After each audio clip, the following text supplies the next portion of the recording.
A paz de nosso Senhor e Salvador Jesus Cristo a todos nós, meus queridos e amados irmãos, começando mais uma aula aí abençoadíssima. Eu quero já de início agradecer a todos vocês que conosco estão aqui comentando, compartilhando, curtindo.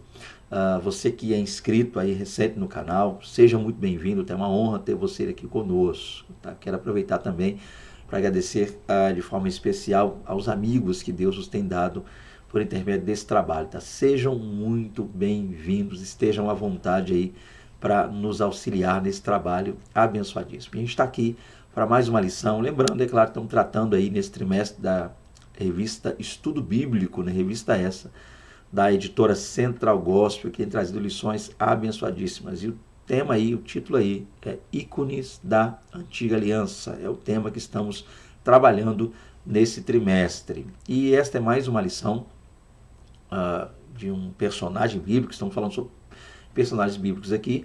E esse personagem que a gente vai trazer aqui hoje, a imagem já diz para você quem é, né? Um homem aí com a túnica de diversas cores. Quem é este abençoado? Sim, ele, José, o triunfo da santidade, é o título da lição. Falaremos sobre José aí na lição de número 7. Lembrando para você que ainda não assistiu às lições anteriores, corre lá, dá tempo ainda, tá uma bênção, tá? Já gravamos 6 lições, onde abordamos aqui diversos personagens bíblicos e dessa feita vamos falar um pouquinho sobre José. Tá? Uma lição muito interessante.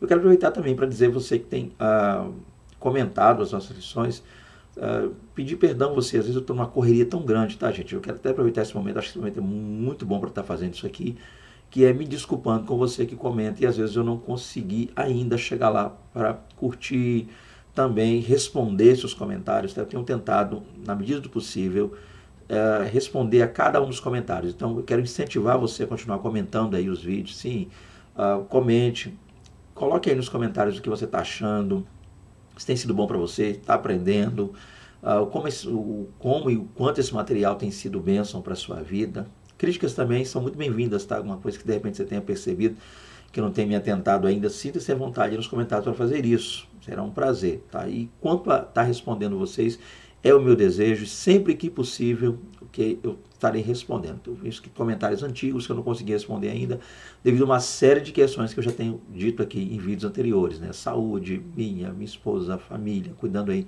de minha mãe, ok, todo esse processo, tá? Mas eu quero aqui de antemão me comprometer com vocês que sempre que possível eu vou estar vindo aqui para comentar a cada vídeo, ou seja, para responder, melhor dizendo, a cada comentário. Então, continue comentando, me alegra muito parar e ler os comentários de vocês, tá?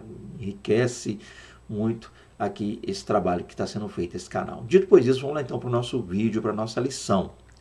E aí, essa lição tem seu texto bíblico básico lá em Gênesis 37, dos versos 5 ao 11. Tem seu texto áureo na carta aos Hebreus, capítulo 11, verso 22, que diz: pela fé, José, próximo da morte, fez menção da saída dos filhos de Israel e deu ordem acerca de seus ossos. A palavra introdutória vai dizer-nos aí. Essa lição foca a história de um dos personagens mais famosos da Escritura, José, também conhecido como José do Egito.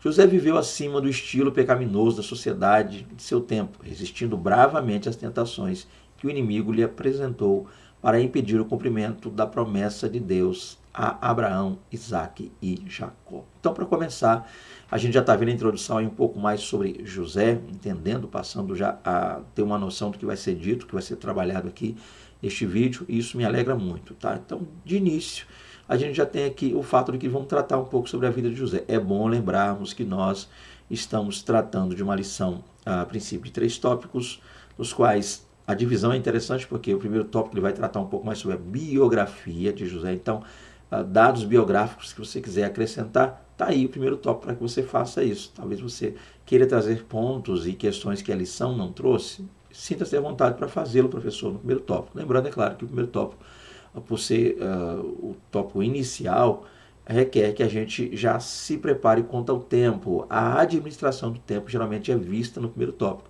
para que a gente não estique demais nele e acabe ficando preso lá no segundo e talvez nem chegando ao terceiro. Então, acrescente pontos biográficos aí no primeiro tópico, porque é isso que trata.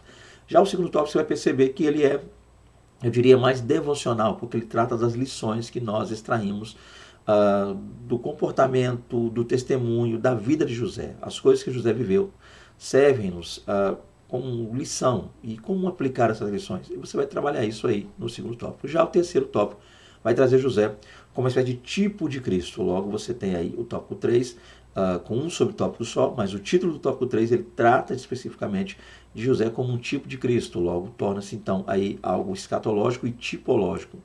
Por fim, o 3.1 ele vai fechar com uma lição também para nós acerca de como lidar com as adversidades. E aí, pronto, você tem a lição propriamente dita. E professor, desejo em Cristo Jesus que você tenha uma ótima aula, que seja uma lição aí para lá de abençoado. Eu creio, Deus lhe usará profunda e gloriosamente. Amém? Esse é o desejo do meu coração para você, professor, e para você, aluno também, que está nos acompanhando, que eu tenho certeza que você é bênção e continuará sendo bênção aí para seus professores. Dito por isso, vamos lá então, entender alguns pontos aí dessa introdução ainda. Aqui a gente vai focar um pouco na história de José, e você que me conhece sabe que eu tenho procurado ser o máximo fiel possível à lição, então logo não vou trazer tanta coisa assim, já vou dizer de antemão, talvez alguns não gostem disso aqui, mas eu não vou trazer tanta coisa assim acerca de José, porque eu quero tentar ser fiel à lição.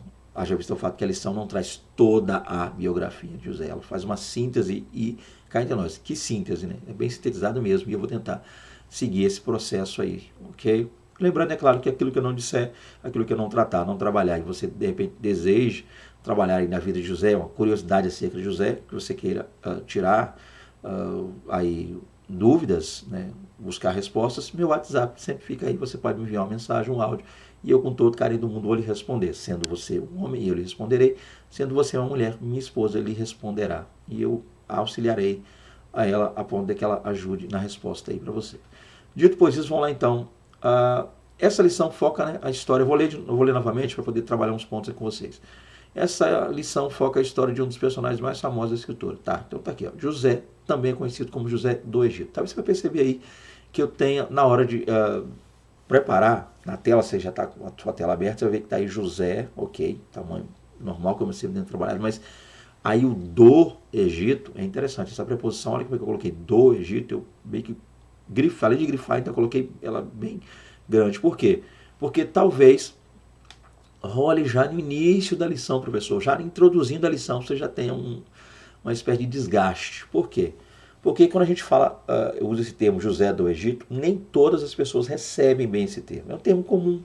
E essa expressão do, essa preposição, é só para poder dizer geograficamente onde ele estava. Ele estava no Egito, ok? Então José do Egito é uma referência de para onde Deus o levou e onde ele ficou até a sua morte. José do Egito. E é comum dizer isso, é natural, é normal. Mas existem aquelas pessoas, eu diria, um tanto mais espirituais, que gostam de dizer o seguinte: José do Egito está errado, o certo é José no Egito. Para dizer o quê? Com isso, quer dizer que, embora José tenha estado no Egito, o Egito nunca tem estado em José. Logo, José entrou no Egito, mas o Egito nunca entrou nele. Então, talvez você passe por isso, professor. No início da sua lição, no início da sua aula, alguém já diga: não, professor, está errado, José do Egito. Não, é José no Egito, porque o Egito nunca esteve em José. Então já vá preparado para isso, para não criar um certo desgaste. É uma coisa comum, é natural, é simples, é normal, não há nada de complicado nisso aí, mas prepare-se para o fato de algum aluno já te dizer isso no início. O senhor errou aí, professor, tem algo errado aí na introdução. E você vai perguntar: errei aonde? O que está errado? O senhor disse José do Egito. Inclusive a lição também errou, professor, porque o correto é José no Egito. Ele esteve no Egito, mas o Egito nunca esteve. Ele não é do Egito, ele não é de lá. Nós não somos desse mundo, não somos do Egito. E você vai ouvir uma série de coisas. E é bom estar preparado já, inicialmente, professor, para isso. E José é alguém que viveu acima do estilo pecaminoso da sociedade de seu tempo. Logo a gente vai perceber isso com mais clareza. E vamos ver também a resiliência, né, a resistência desse homem e as tentações que o inimigo tentou aí, de diversas formas, impor sobre ele para, com isso, tentar brecar e parar uma promessa que Deus lhe havia feito a Abraão, Isaac e Jacó. Essa é a introdução da aula. A gente vai ver pontos como esse ao longo da mesma. Vamos lá. Dito pois isso, então, o primeiro tópico está aí: o homem José. Você que conosco está, sabe que eu tenho procurado, pelo menos nesse trimestre, eu diria, nessa revista, trazer os nomes dos personagens no seu original, logo o hebraico, e tentar com isso também entender o significado desses nomes, quando possível, é claro, porque os significados são muito ambíguos, né? A gente não sabe com tanta exatidão. Então nós temos aí José, e o nome José vem do hebraico Yosef, e aí eu gosto, às vezes, de pronunciar devagar para te ajudar aí. Yosef. Yosef, você termina fechando a boca. Yosef, Yosef, Yosef, Yosef, para ficar legal a sua pronúncia. Lembrando que eu não sou nenhum doutor, mestre na área do hebraico, mas eu sou um curioso, não sou nenhum entusiasta da área, mas eu sou um curioso, gosto de ler, estudar, e estou praticando aí meu hebraico aos poucos. Tá? Então, Yosef, Yosef. Dito pois isso, o nome José é composto por duas palavras. Vem aí de Iá, que significa Deus, né? Então a gente tem essa questão relacionada a Iá, uma espécie de ligação com o Yahweh, Yahvé, tá?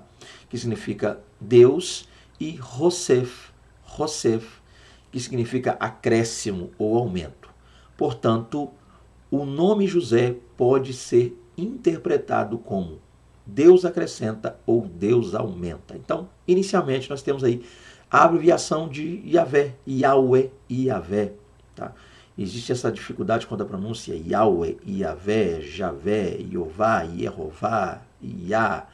O ponto claro é entender isso aqui. Iá é a abreviação que entendemos de Yahvé, Yahweh. E aí você tem Iá junto ou acrescido de Rosef e Yehosef. Aí nós temos o nome do José. Aí nesse caso ficaria Yosef, Yosef, que quer dizer Deus aumenta, Deus acrescenta, tá? Para início aí de conversa. O homem José. Vamos agora para a lição propriamente dita. O filho preferido de Jacó, 1.1. José foi o 11º filho de Jacó e o primogênito de Raquel. Jacó demonstrou predileção por esse filho ao dar-lhe uma túnica de várias cores. O fato de ter sido o filho favorito de Jacó contribuiu para despertar a inveja de seus irmãos, que chegaram a tramar sua morte. Então, o subtópico 1.1 ele trabalha essa questão da predileção de Jacó em relação a José. José ser o filho predileto, o filho preferido desse patriarca, a saber, seu pai Jacó. Para começar, então, nós temos José, que a Bíblia nos informa teve 12 irmãos, né? Ele acaba sendo o 13º, não na ordem, é claro, já há uma ordem lá. Ruben, Simeão, Levi, Judá, Dan, Naftali, Gad, Azé, Issacar, Zebulon, Diná, José e, por último, o Benjamim. Lembrando que essa ordem que eu estou citando aqui é uma espécie de ordem mais voltada da cronologia, logo o nascimento, embora essa ordem ela se altere dependendo da situação. Né? Êxodo e outros livros trazem essa ordem diferente. Mas para nós temos aqui José, então, sendo aí um dos 12 patriarcas, logo, e aí filhos de Jacó, e 13 pelo fato de ser sua irmã também contada como irmã. Outro ponto interessante que a lição traz também é o fato de Jacó, seu pai, demonstrar para José predileção, ou seja, José era o filho predileto de seu pai. E aí a lição traz que o fato de a gente, que nos mostra isso, é o fato de José ter costurado, Jacó ter costurado, feito à mão, uma túnica para o seu filho José. Um ponto importante aqui é entendermos o seguinte, então nós temos o fato de que José é o filho predileto de Jacó, e o que demandaria essa predileção? Muitos eu diria são os fatores que demonstram isso. Um dos pontos é o fato de ser ele, e a Bíblia diz o filho da sua velhice, né? Se você olhar lá no Gênesis vai estar lá, porque ele era o filho. Qual era o motivo? Porque ele era o filho de sua velhice. Mas a gente passa a perceber logo o caçula até então, o filho da velhice. Mas a gente passa a perceber que muita coisa há aí, né? Uma dessas coisas é o fato de que José foi o primeiro filho da mulher que Jacó amava. Jacó amava a Raquel.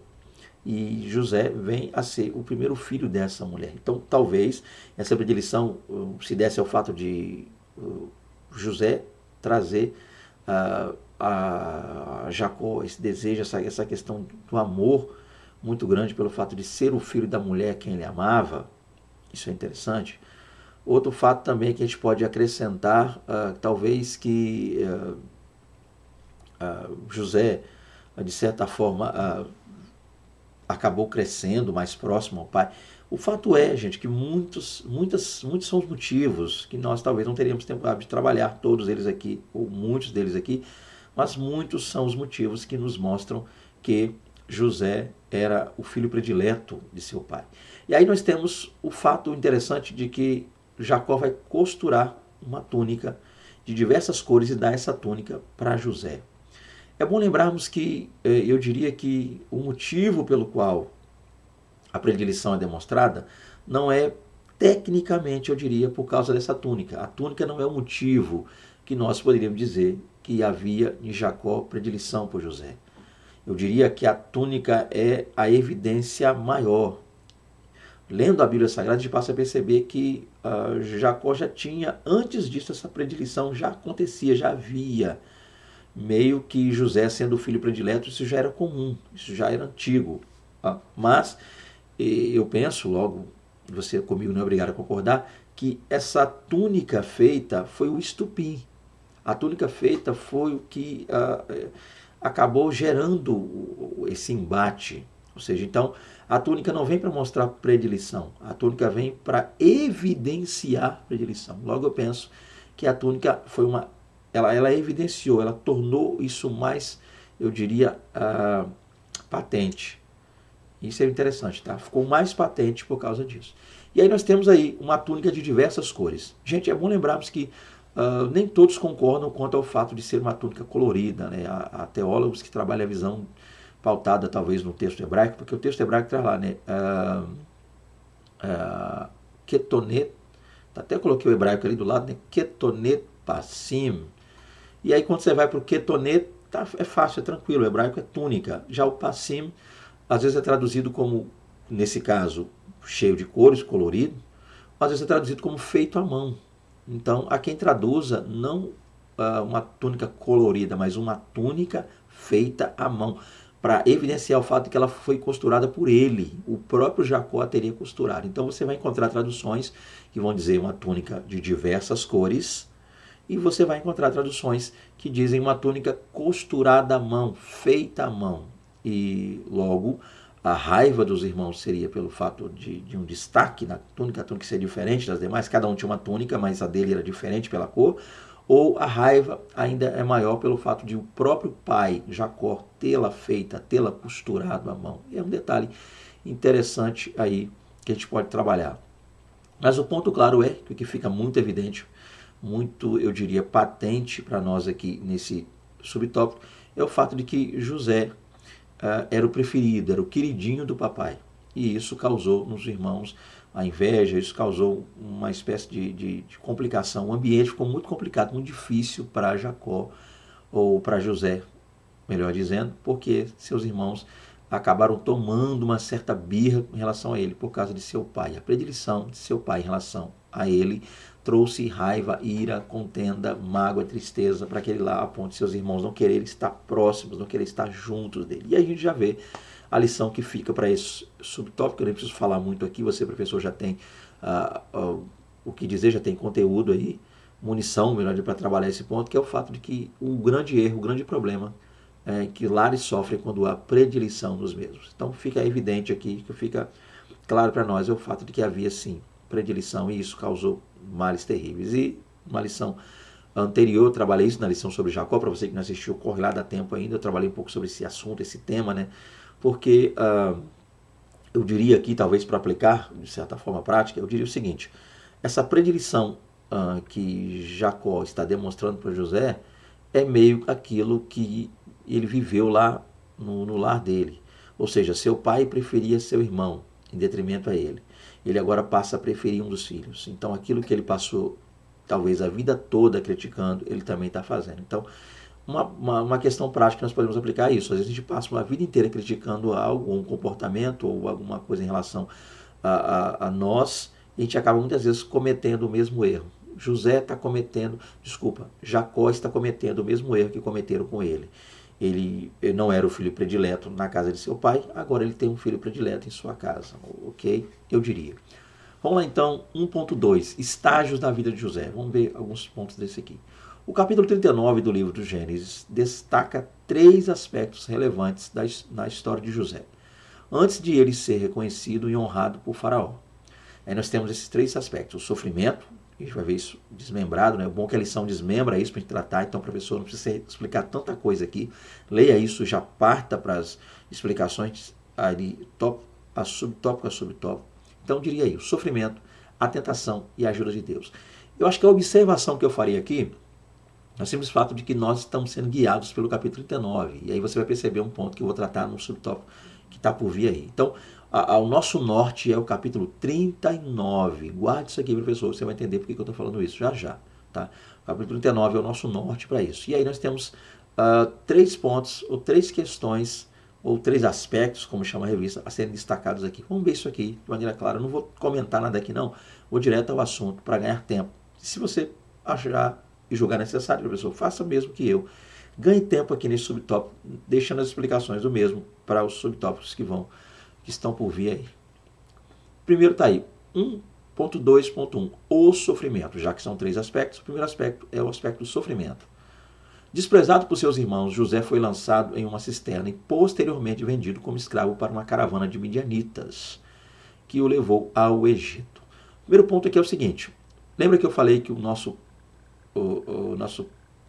carro-chefe, né, seria o nosso ponto aqui, é trabalhar o capítulo 39. Por quê?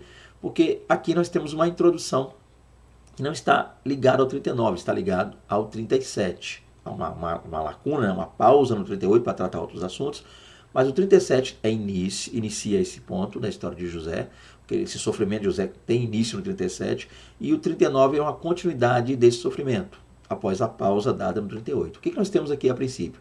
O fato de que, desprezado por seus irmãos, esse desprezo inicialmente está atrelado ao 37, ok? José lançado numa cisterna também está lá atrás e posteriormente vendido. Aqui é interessante porque nós temos o José, esse preparo para vender José acontece no capítulo 37, se não me falha a memória, o verso 28, e isso repete no capítulo 39, verso 1. E aqui está a diferença para você tratar. Qual seria a diferença? Professor, quanto à questão, eu diria, histórica, é só ler. É ler e relatar. Você vai fazer um relato simples, só seguir com o relato, não tem tanto que acrescentar. Talvez haja um problema de ordem textual quando algum aluno citar: professor, estou com uma dúvida, talvez alguém levante o dedo nessa hora da aula, professor. Se não acontecer, siga normalmente com sua aula, mas caso aconteça, estaremos nós, você e eu, nos preparando para responder a partir de então.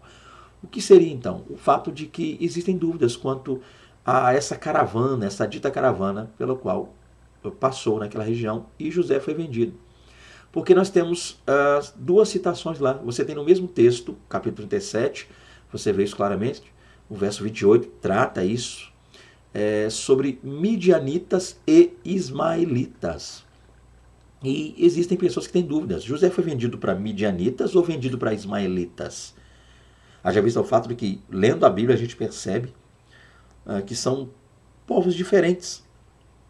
Midianitas, filhos de Midian, porque Abraão teve também um filho com uma mulher chamada Quetura e recebeu tal filho, nome de Midian. Logo, midianitas são um povo específico. E nós temos ismaelitas lá citados também. E ismaelitas são descendentes de Ismael. Ismael, o primeiro filho de Abraão, Ismael. Aí nós temos Isaac, que não entra aqui, mas nós temos Ismael, ok? Primeiro filho. Então, logo, ismaelitas, descendentes de Ismael, primeiro filho de Abraão. E midianitas, filho de Midian, também filho de Abraão. Então, midianitas, um povo, ismaelitas, outro. Eles são o mesmo povo ou são 2 povos diferentes? Isso pode gerar uma dúvida na mente de seus alunos, ok?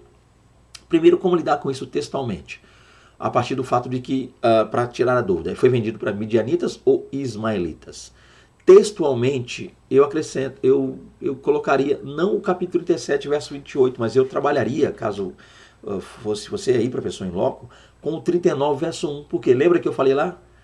o nosso foco aqui é trabalhar o 39, a lição diz que é o 39. Se você pegar no slide anterior aqui, se você pegar na sua revista, eu vou voltar só um pouquinho, tá? Perdão aqui. O capítulo 39 do livro do Gênesis destaca 3 aspectos relevantes na história de José. O capítulo 39, então é o seu foco. Se o 39 é o seu foco, logo o meu também. O 39, verso 1, fala lá que são ismaelitas. Estou dizendo que a revista errou? Não, você me entendeu. Então trabalhe isso. Textualmente, ele foi vendido para ismaelitas. E aí você tem o texto hebraico trazendo os dois. Você tem midianitas, né? Mid-Yamim, ou Mid-Yanim. Mid, tá vendo? Vou falar devagar. Mid-Yanim,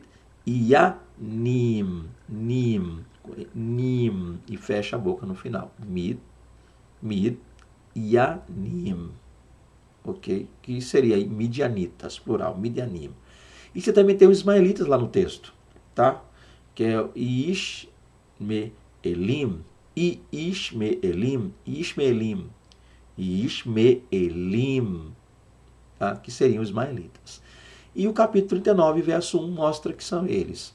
Mas a pergunta continua. Peraí, complicou mais talvez agora, você diz. Professor, ficou mais complicado. Por que o mesmo versículo diz que vem uma caravana de midianitas e ele é vendido para os ismaelitas? Como é que é isso? Se a caravana é de midianitas, logo eles não são ismaelitas. Respostas que nós talvez daríamos, tempo hábil não tenho para tal, peço perdão por isso, por não ter tão mais específico, mas há teólogos, há comentaristas que defendem a ideia de que nós temos aí o que chamam de termos intercambiáveis. Logo, tanto midianitas como ismaelitas, eles eram usados para falar do mesmo povo. Para dizer que, ou seja, filho de Abraão, se não Israel. Ou seja, filho de Abraão, se não Isaac. Eu falo Israel no sentido da nação. Mas filhos, só para dizer que passou uma caravana de filhos de Abraão que não eram Isaac, que não vieram de Isaac. Então eram... Quem é os filhos de Abraão que não era de Isaac? Primeiro, os ismaelitas e depois lá os midianitas. Então, talvez alguns entendam, né, muitos entendem como talvez sendo o que chamamos de termos intercambiáveis. No mesmo ponto lá em Josué, acho que 8 fala um pouco sobre isso também. Então, são 2 palavras para o mesmo povo. Então, havia essa questão. Tanto midianitas como ismaelitas, tá? Termo intercambiável é uma forma boa de você aplicar e explicar. Se você quiser levar risca, não, eu quero levar risca. Não engoli muito bem essa história de termo intercambiável, 2 povos diferentes ser chamado do mesmo nome. Eu quero seguir o texto. Então você vai dizer que foram ismaelitas e não midianitas, tá? Mas vai haver dificuldade, lembre disso, porque o verso 28 do capítulo 37 já diz, uma caravana de midianitas e ele vendeu para o ismaelita. E aí você vai para o 39, verso 1, vendeu para o ismaelita. Ok? Só para você saber.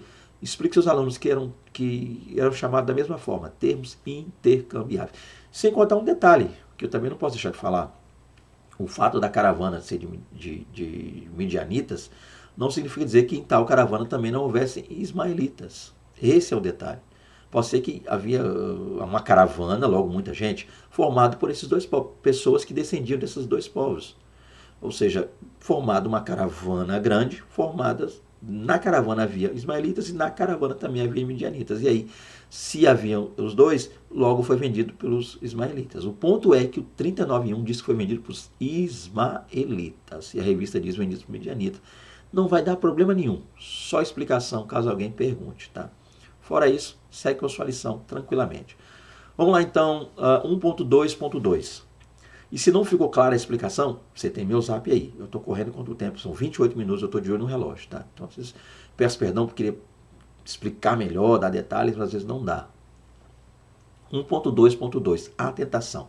Lembrando que o nosso foco lá não foi nem ismaelita e midianita, foi o sofrimento. Então, para entender que José sofreu, tá? Se eu falei tanto aqui teologicamente que acabei me esquecendo desse detalhe. Então, foco nisso aqui, o sofrimento que ele passou. Qual o sofrimento dele? Desprezo pelos irmãos, lançado numa cisterna pelos irmãos e vendido. Desprezado,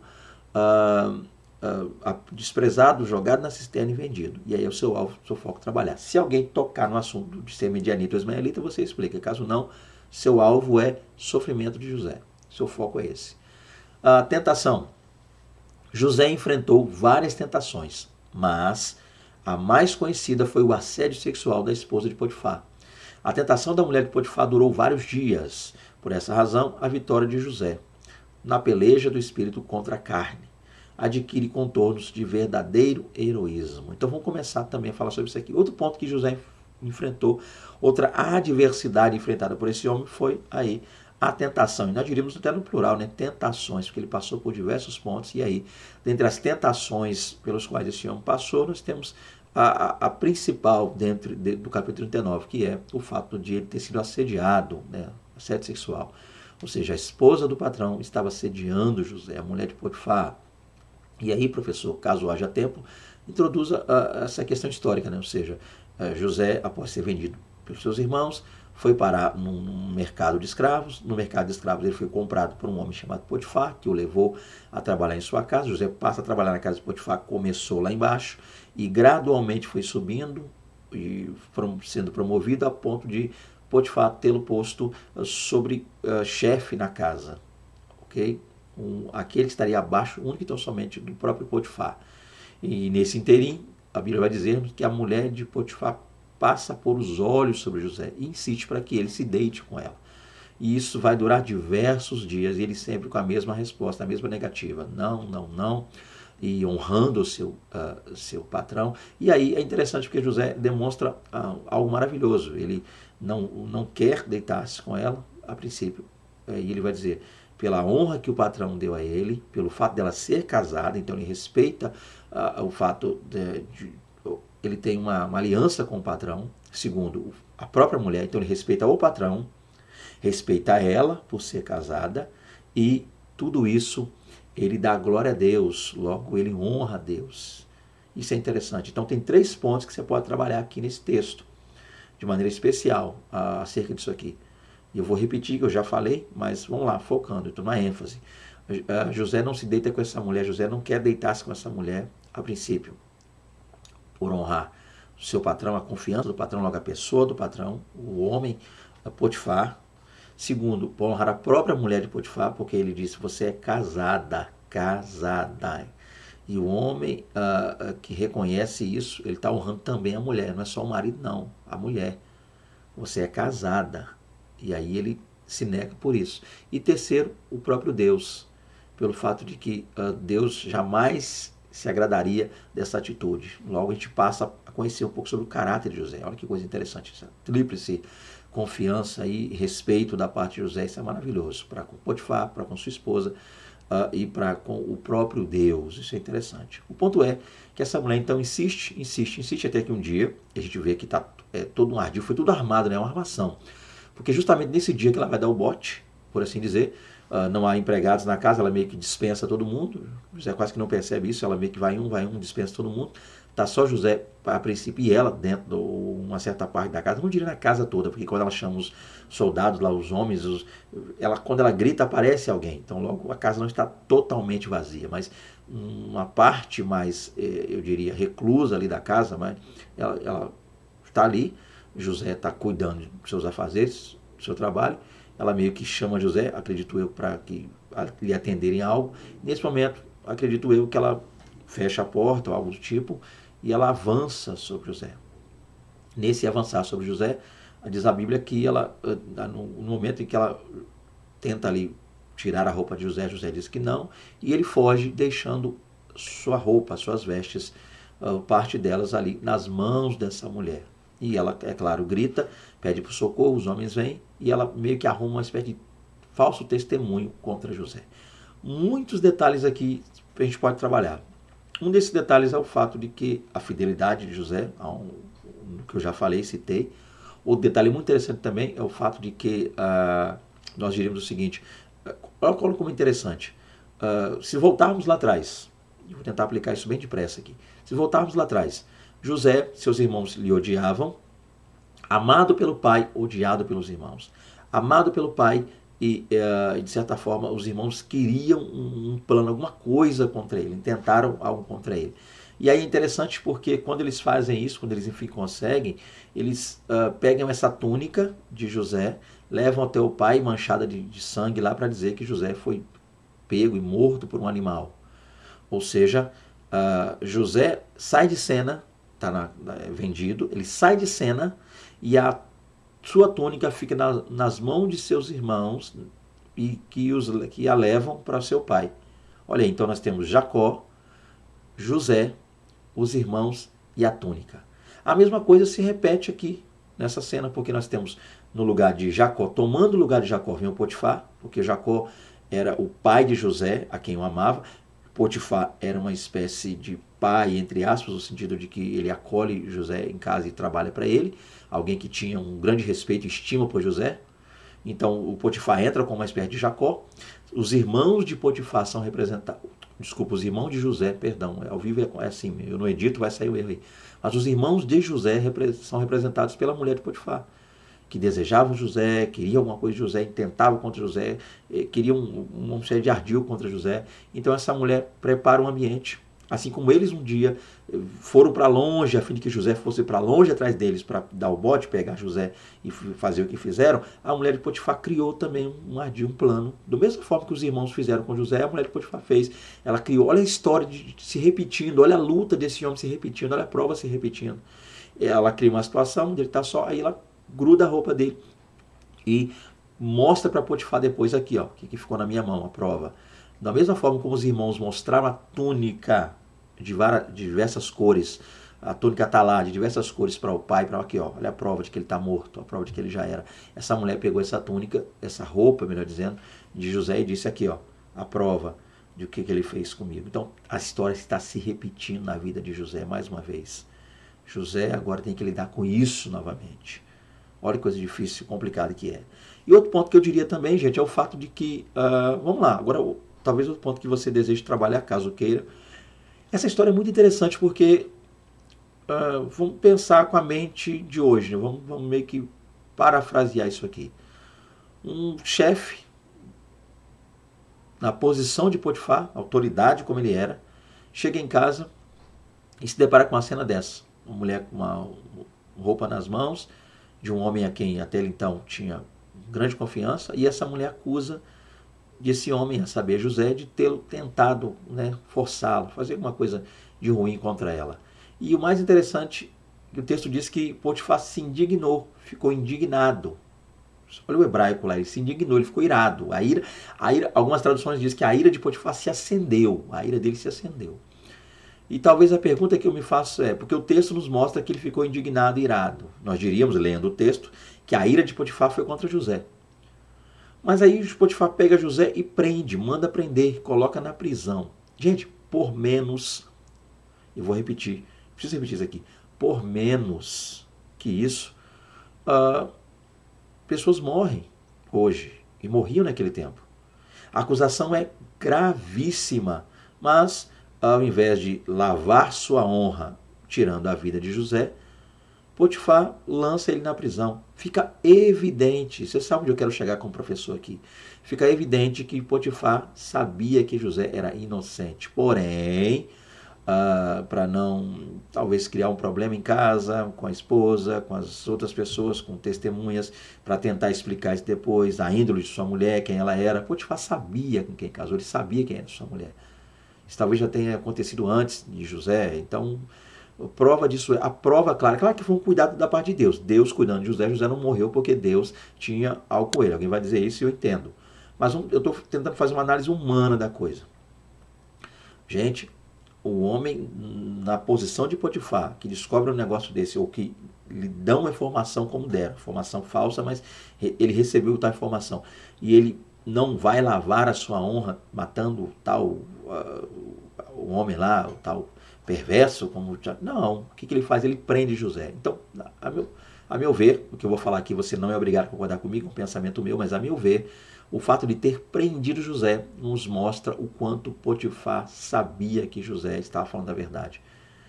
Potifar irou-se, acendeu sua ira, indignou-se, mas eu acho que essa ira de Potifar acendeu-se muito mais contra sua mulher, embora ele não tenha feito nada com ela, mas por dentro talvez a ira dele foi maior com ela, porque ele está perdendo alguém muito especial para ele, que é José, alguém que mudou a história da casa dele, abençoou a vida dele, alguém íntegro, até que enfim, ele demorou, quem sabe, para achar um funcionário tão íntegro quanto José, e quando ele acha, a mulher vai e estraga tudo. E o que ele faz? Ele lança José ele não quer matar José, ele não quer lavar sua honra com sangue, não, ele quer prender José, e ele prende José, José fica preso. Então eu penso muito mais que Potifar prendeu José para mantê-lo vivo, para guardá-lo na prisão vivo. Está preso, mas está vivo, ou seja, é uma forma, não sei, uma demonstração talvez de um sentimento que ele nutria por José. Então logo eu não vejo Potifar como inimigo de José. É claro que Deus trabalhou ali para preservar José, estava trabalhando o caráter, a índole de José, a integridade de José, tudo isso estava sendo preparado por Deus. Mas eu vejo também aí nisso um agir de Deus muito grande e também Potifar não tendo aquele ódio todo de José. É o que eu diria. Mas o nosso foco aqui, eu falei muitas coisas, mas o nosso foco aqui é isso aqui. José passou por esse processo da tentação, ok?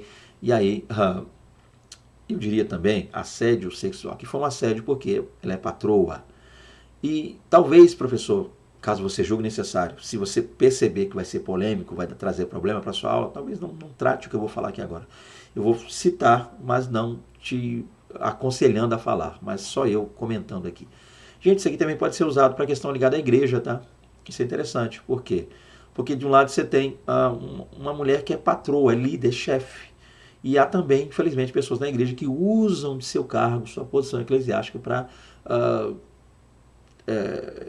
eu vou dizer, assediar pessoas de uma forma ou de outra. Né?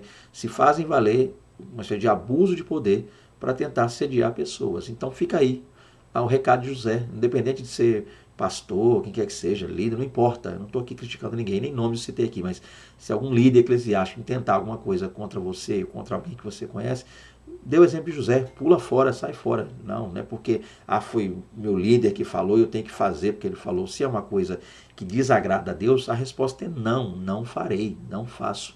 Nada que desonre, nada que seja ruim. Não cometerei pecado só porque um líder eclesiástico me pediu. Mas ele é autoridade, ele manda, ele nada. Ele só é autoridade enquanto está na direção de Deus. Perdeu a direção de Deus, deixou de ser autoridade. Esse é o detalhe, claramente. Então há pessoas que se fazem valer de sua posição elevada, eclesiasticamente falando, para, com isso, conseguir até favores, inclusive no cunho sexual. Né? E aí está a internet com um monte de escândalo para provar que eu não estou falando mentira aqui. Mas eu não vou entrar nesse detalhe, esse mérito, mas pode ser usado também, é um ponto. Vamos lá então, outro aspecto, terceiro e último. A ajuda de Deus, 1.2.3. A frase, o Senhor estava com ele, usada de forma recorrente em Gênesis 39, explica a presença poderosa de Deus em sua vida, o que certamente ajudou a resistir às tentações. E aí eu acho que foi adaptado de um cara, Headmacher, não sei lá como ele fala nesse cara, Headmacher, Allen House. É um livro aí da Central Gospel, vamos dizer assim. Então o que nós temos aqui? O fato de que, outro aspecto que a gente pode perceber, muito comum no capítulo 39, é o fato de que Deus estava com José. Vayechi Elohim, Vayechi, foi, estava, esteve, Vayechi é o hebraico lá, você vai ver, né? Elohim, Yosef, ou seja, Deus estava com José, Deus era com ele, Deus estava com ele, tá? Então, outros trazem Vayechi, Elohim, Lo, ou seja, com ele. Resumindo, o ponto é que Deus estava com ele, Deus estava com José. E isso pode ser muito evidenciado nesse capítulo. O capítulo 39, verso 1 mostra isso, verso 2 mostra isso, verso 6 mostra isso, verso 21 mostra isso, verso 23 mostra isso. Outro aspecto interessante. Então, isso que é interessante. As coisas que nós citamos aqui anteriormente, o sofrimento, como é que ele venceu o sofrimento? Porque Deus estava com ele. Aqui, professor, você pode usar 1.2.3 como a aplicação dos demais, outros dois subtópicos. Primeiro foi a tentação, ou melhor dizendo, primeiro foi o sofrimento, segundo foi a tentação. Como é que José lidou com sofrimento e com tentação? Com a presença de Deus na sua vida. Deus era com ele. E aí fica uma espécie de questão prática. Como nós podemos hoje lidar com provações e tentações? Estando na presença de Deus. Deus nos garante, a presença de Deus, o fato de Deus estar conosco, nos garante a vitória no sofrimento e nas tentações. É aplicável desta forma aí para você. Vamos lá. Exemplos deixados por José. Aqui você já percebeu que é de cunho mais devocional. E por ser devocional, talvez eu não demandarei tanto tempo aqui nesse segundo tópico, tá? Pelo fato de ser mais devocional, é o que eu diria aí. Vamos lá, exemplo deixado por José, vamos ver? Exemplos, deixa eu tomar uma água aqui, gente, com licença.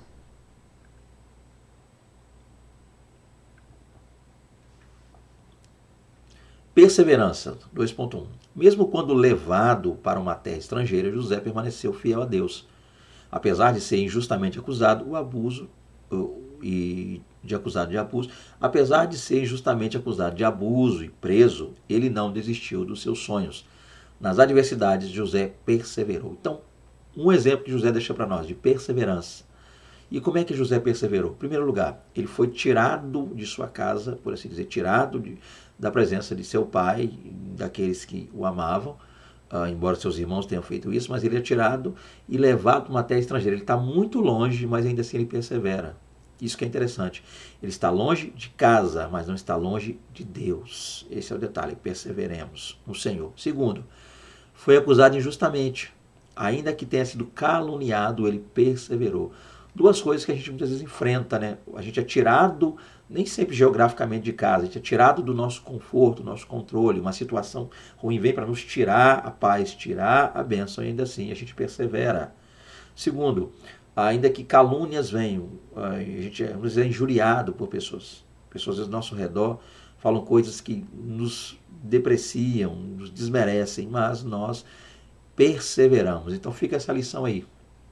Dois aspectos.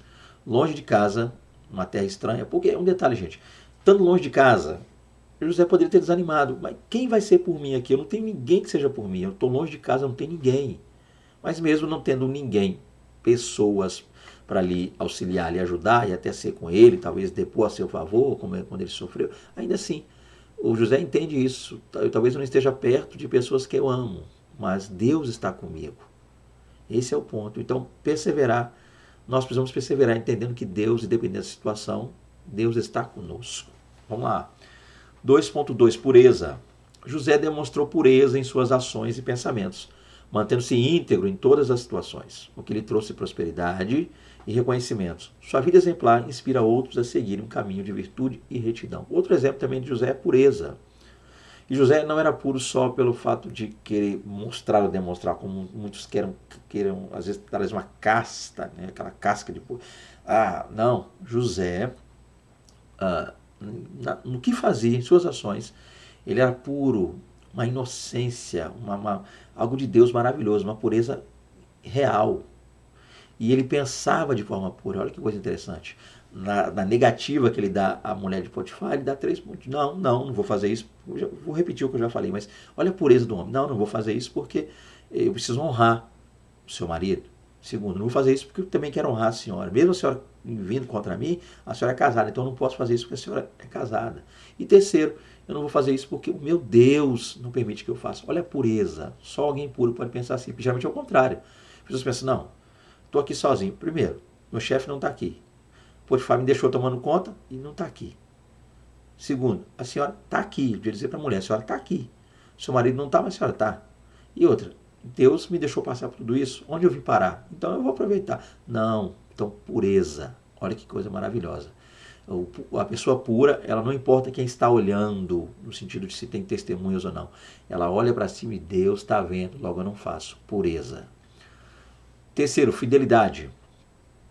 José é visto como um modelo de fidelidade por sua determinação em obedecer aos mandamentos divinos, por sua fé e integridade moral e por sua firmeza em manter a fé, mesmo em circunstâncias desafiadoras.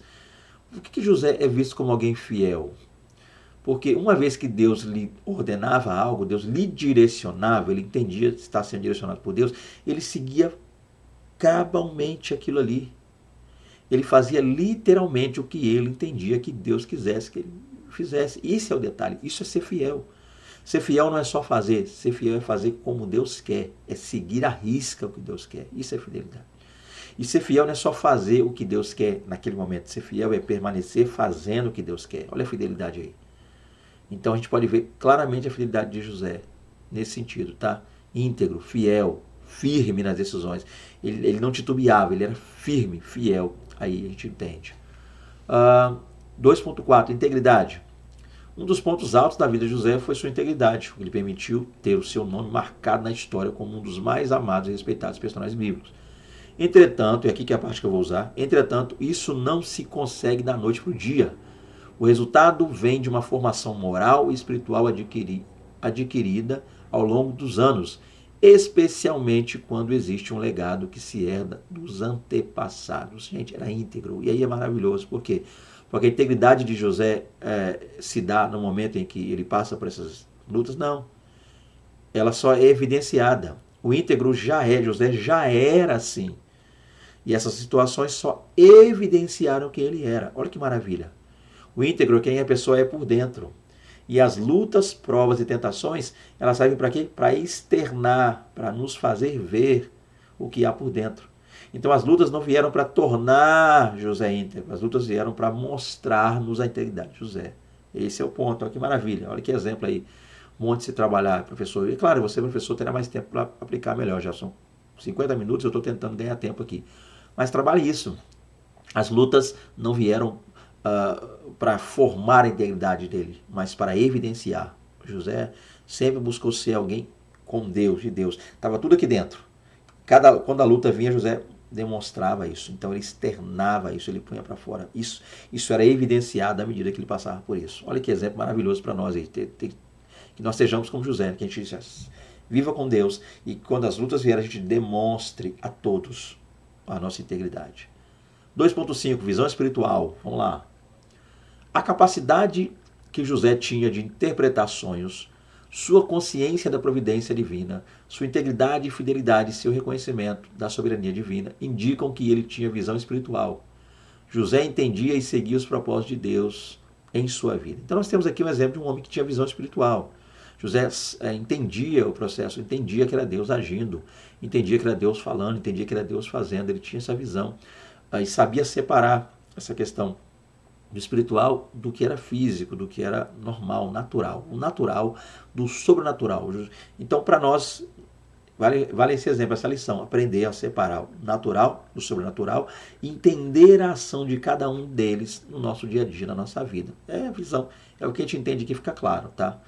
O ponto aqui que eu diria, gente, é o seguinte, eu queria até fazer uma observação aqui. É claro que eu não estou aqui para contrariar a revista, a editora Central Gospel, e muito menos ser polêmico. Quem me acompanha sabe que eu detesto esse negócio de ficar muita polêmica, muito querer. A gente está aqui para somar, tá? Então também estou para isso. Mas um ponto é claro aqui que isso me despertou. Quando eu estava lendo essa revista, né, o fato da revista trazer essa expressão aqui, ó, e eu já grifei ali. A capacidade que José tinha de interpretar sonhos. Só até aqui que eu quero trabalhar. Já expliquei, já apliquei, agora eu quero fazer uma explicação. Da minha parte, você não é obrigado a concordar comigo, mas caso queira, junto a mim, pensar sobre isso, eu vou gostar muito de ter sua companhia aqui. Se você quiser comentar alguma coisa sobre isso também, fique à vontade nos comentários aí para a gente poder interagir. Mas o ponto é o seguinte, gente. A pergunta que eu faço é, José tinha capacidade de interpretação, José tinha essa capacidade mesmo? Eu me faço essa pergunta.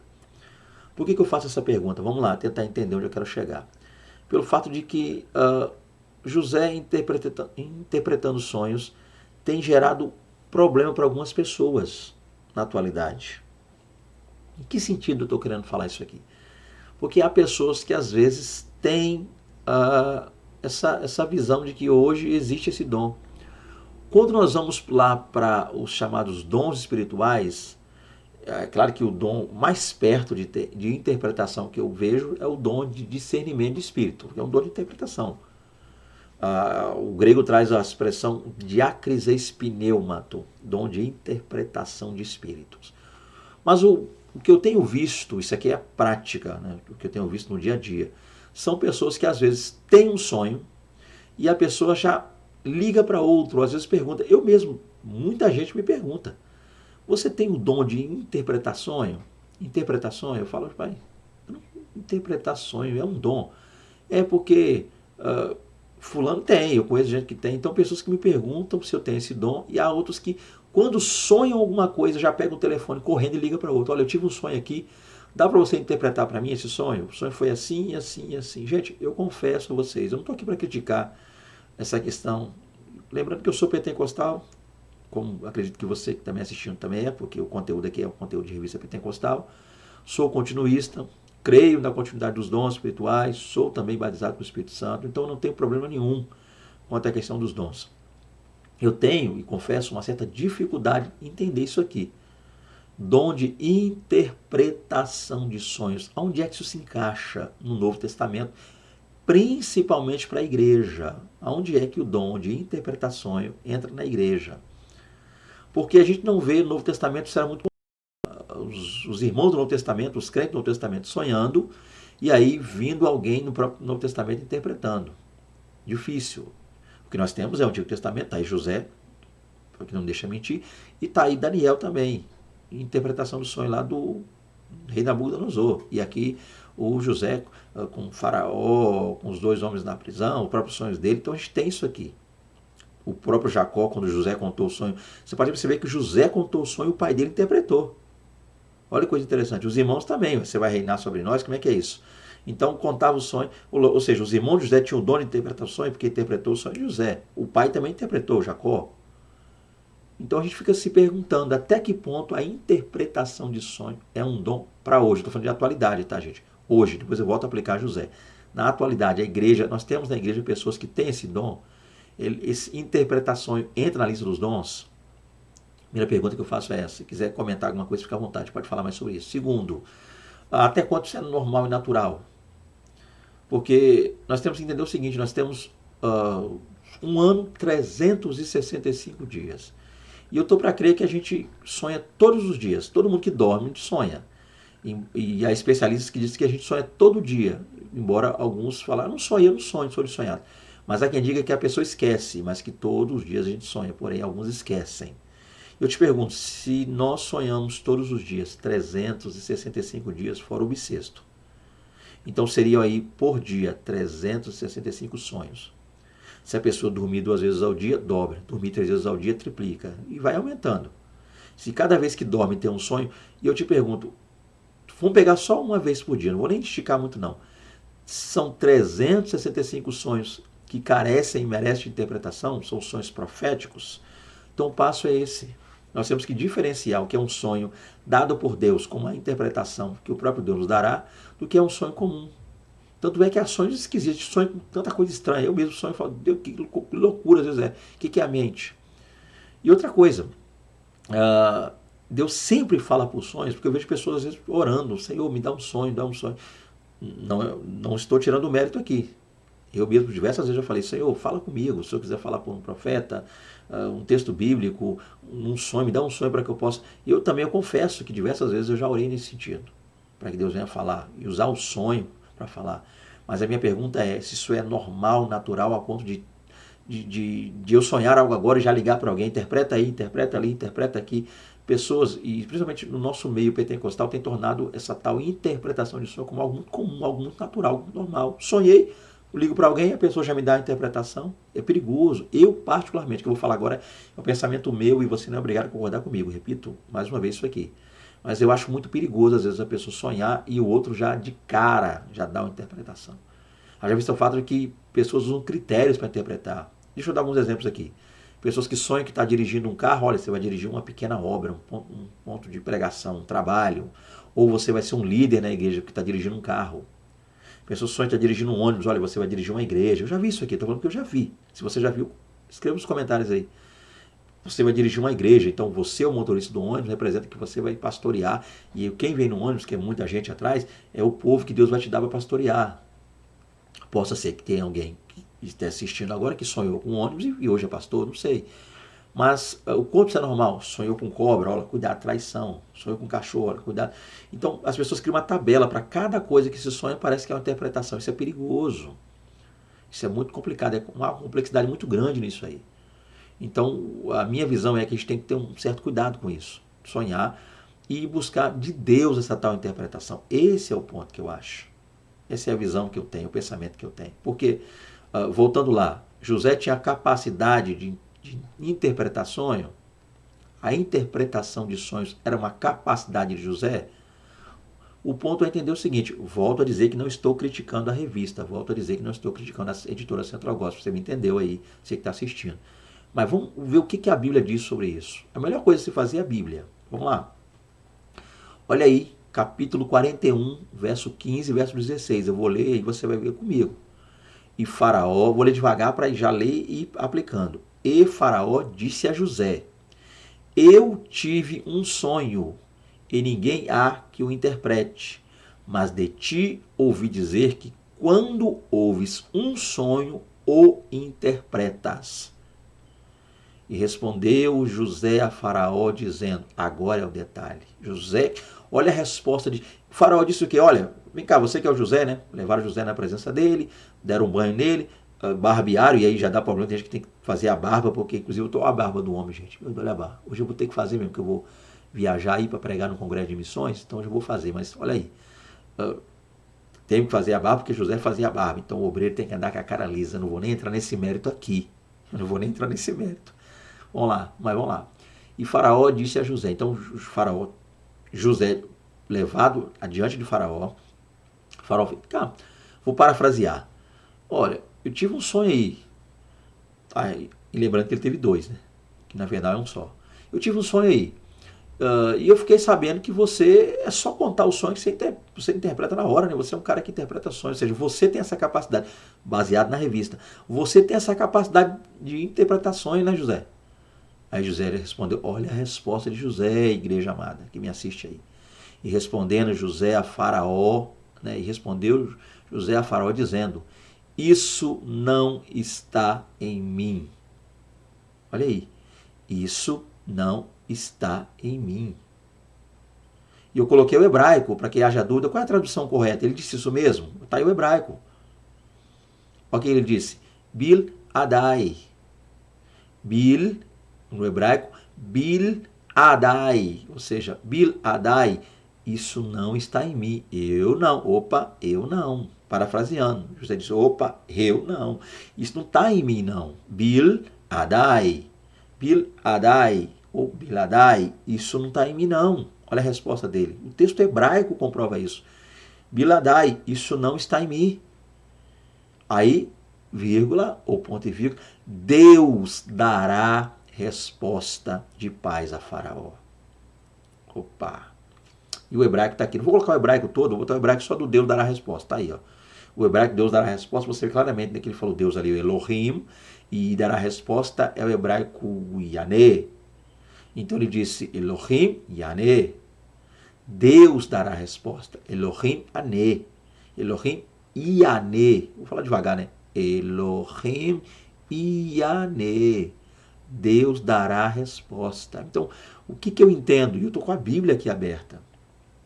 Nós temos hoje esse dom de interpretar sonho. Eu não vejo esse dom na lista dos dons lá. Não estou dizendo que Deus não possa dar interpretação para alguém hoje. Você me entendeu? Estou sendo claro aqui, eu também sou continuista, batizado com o Espírito Santo, creio nos dons e sou pentecostal também. Ok? Então, nada contra isso. Só que eu não consigo enxergar o tal dom de interpretar sonhos na Bíblia.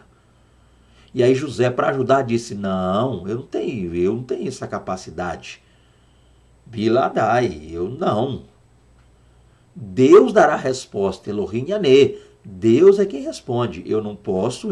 Faraó, não está em mim. Eu não tenho a capacidade de interpretar, mas Deus tem. Deus dá a resposta de paz, né? Et shalom, Faraó. Et shalom, Faraó, ou seja, para Faraó. De paz para Faraó. O hebraico está lá, né? Eu não respondo não, mas Deus responde. Eu não tenho não, mas Deus tem. Eu não tenho capacidade não, mas Ele tem. Esse é o detalhe. Então, José poderia dizer, sim, eu tenho essa capacidade. Eu vou responder. Fala aí, conta o sonho. Mas ele disse que não. A Bíblia mostra José dizendo que não tem. Então, eu não sou muito favorável a dizer que José tinha essa capacidade e que Daniel também tinha essa capacidade. Sem contar um detalhe. Porque fica parecendo que é o seguinte, você dormia, sonhava e contava para José, ele dava interpretação. Temos que lembrar que esses sonhos que José interpretou, todos esses sonhos tinham um significado, um motivo. Por exemplo, quantos sonhos que José interpretou? Todo mundo era só chegar perto dele e contar, já que ele tem capacidade? Não, gente. Vamos analisar. José teve 2 sonhos. 2. Esses 2 sonhos, sim. O molho e os molhos se inclinando diante dele, os molhos dos irmãos. E o sol, a lua, as estrelas. Ele teve só 2. Depois, Vieram o padeiro e o copeiro, 2 sonhos de novo. Olha o número 2 entrando, olha que coisa. Aí vem o faraó, tem 2 sonhos, o sonho com as vacas e o sonho com as espigas. Já parou para contar isso aqui? 2 sonhos de José, mais 2 sonhos, um do copeiro, um do padeiro, mais 2 sonhos do faraó só. E não pode pensar, porque eu estou falando isso aqui porque tem gente criando doutrina já de interpretar sonho. Você sonha, liga para o irmão, liga para a irmã, liga para o fulano que ora, fulano interpreta, fulano. E eu já vi uma vez, eu não posso contar isso aqui agora porque é muito particular e também gera polêmica, mas eu posso resumir, pincelar, que eu já estava diante de um cidadão, o telefone tocou, o telefone dele, um amigo meu, um conhecido meu, o telefone tocou, e uma mulher do outro lado contando um sonho, ela parou, eu estava do lado dele, ela contou um sonho que ela teve, e ele começou a interpretar assim, ó. Foi falando, não orou, não pediu a Deus, não buscou direção. Só coisa estranha que ele falou para ela. Só coisa esquisita. O cara meio que assim, na batata assim, ó. Ela falava e ele toma assim, na lata. Eu falei, que isso? Que é isso? Então, cuidado, você pode ter um sonho e a pessoa te dá uma interpretação totalmente errada. Então vai te ganhar tempo. Cuidado com esse negócio de interpretação de sonho. Isso dá problema. Isso dá problema. Então, resumindo, tá aí minha resposta para isso. José tinha capacidade? Eu, Fernando Aquino, creio que não. Não para contrariar ninguém, contrariar a revista, ser contra a Central Gospel, não. A Central Gospel só tem sido bênção na minha vida, desde que eu comecei a comentar. Inclusive, eu sou o percussor, um dos primeiros a comentar essa revista aqui da Central Gospel. Hoje tem um monte de gente aí, glória a Deus por isso, que venha mais, que hajam mais canais, que surjam mais. Mas eu comecei, nem eles mesmo comentavam, acho que eu acredito. Eu comecei aí, muito tempo aí, glória a Deus por isso, tá? Então nós estamos aqui para somar. Eu estou aqui para somar com a editora Central Gospel, para somar com os professores, para somar com os alunos, para somar com o reino. Eu não estou aqui para disputa de quem mais inscrito, quem ganha, não sei o quê. Tá, fica à vontade, meu canal está aqui pequenininho, crescendo devagar. Glória a Deus por isso. Tá? Também, meu negócio aqui é reino de Deus, meu alvo é céu. Morar no céu para sempre com Cristo. Vamos lá então, otimismo. Mesmo nas situações mais difíceis, José demonstrou notável habilidade de encontrar significado e propósito nos eventos que lhe sucediam. Ele reconheceu que os planos de Deus estavam em ação, mesmo quando as circunstâncias pareciam sombrias. Olha aí, gente, otimismo. Como é que ele demonstrou otimismo, gente? Tudo de ruim que acontecia, ele buscava algo bom nisso. Simples assim. Como eu gastei muito tempo aqui, professor, nas outras coisas, eu não vou pincelar demais, mas o otimismo de José é demonstrado nisso. Achar significado bom para as coisas ruins, entendendo que todas as coisas cooperam para o bem daquele que ama a Deus. José entendeu claramente isso aqui. Embora isso tenha sido escrito muito tempo depois, mas José já tinha isso na mente. Todas as coisas cooperaram. Ele disse para os irmãos que a prisão, tudo que ele passou, ele chegou a dizer para os irmãos, tudo aquilo ali era Deus agindo. Deus converteu tudo aquilo em bênção. Inclusive, eles foram beneficiados por isso. O otimismo é eu buscar uma resposta de Deus para tudo que me acontece. Amém? A resposta está aí. 2.7. Dependência total de Deus. Olha aí, outro aprendizado. Dizer que José foi uma pessoa totalmente dependente de Deus é uma das melhores maneiras de sintetizar o seu caráter. Ou seja, como é que ele era dependente? Aonde está demonstrada essa dependência? Aqui, ó. José dependeu do Senhor quando seus irmãos tiveram inveja dele e lançaram em uma cisterna. Ou seja, quem ele amava lançou a mão dele e jogou na cisterna, ele buscou a Deus.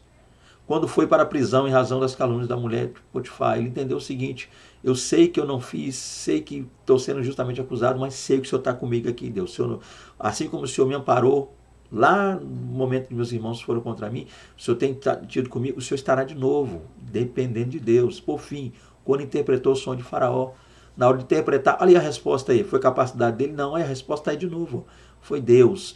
Eu não, Deus. Bil Adai, eu não, Faraó. Não está em mim.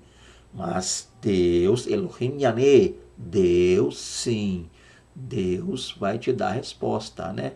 Et shalom, Faraó, de paz a Faraó. Foi o que ele disse. Vamos lá. Terceiro tópico, José, um tipo de Cristo. Aqui nós temos já uma questão tipológica e até mesmo escatológica, né? José é considerado um importante tipo pessoal de Cristo na Bíblia.